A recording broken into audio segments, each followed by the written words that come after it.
लीगी रहनुमाओं की घन घरज पर मुआविन खुसूसी शहबाज गिल बरस पड़े। बोले ख्वाजा आसिफ हारने लगते हैं तो कहीं मैसेज कर देते हैं। एहसन इकबाल सारा दिन पक्के मुंह के साथ झूठ बोलते हैं। नून लीग के दीगर बीमारों की तरह ये लोग भी बीमार पड़ गए हैं। इन सब को तिबी सहूलत मिलेगी। मीडिया से गुफ्तगू में कहते हैं कि इमरान खान हर उस गले में फंदा डालेंगे जिसने कौम का पैसा खाया है।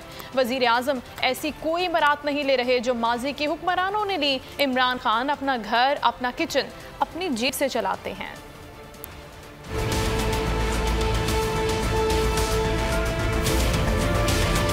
ये यहाँ पे ख्वाजा आसिफ है, वो जिदों को फड़ लगो मैं बीमार है जी, हारन लगे तो मैसेज कर देंगे ने किते। साथ नारोवाल वाला एक एहसन इकबाल है, सारा दिन झूठ बोलते हैं और पक्के मुंह के साथ झूठ बोलते हैं। तो इंशाल्लाह हर उस चीज में प्राइम मिनिस्टर इंसेंटिव देगा जिससे मजदूर की मजदूरी चलती है, और हर उस गले में फंदा डालेगा जिसने कौम का पैसा खाया हुआ है, ताकि वो कौम का पैसा वापस निकलवाया जाए। अपने घर पे जो मेहमान आते हैं, जो वजीर आजम होने की वजह से आते हैं, सारी बात उनका खाना वाना सब कुछ अपनी जेब से चलाते हैं। किसी किस्म की कोई ऐसी मुराद नहीं है जो वो ले रहे हैं जो इन्होंने अंदर खाते की हुई थी सारे टब्बरों ने।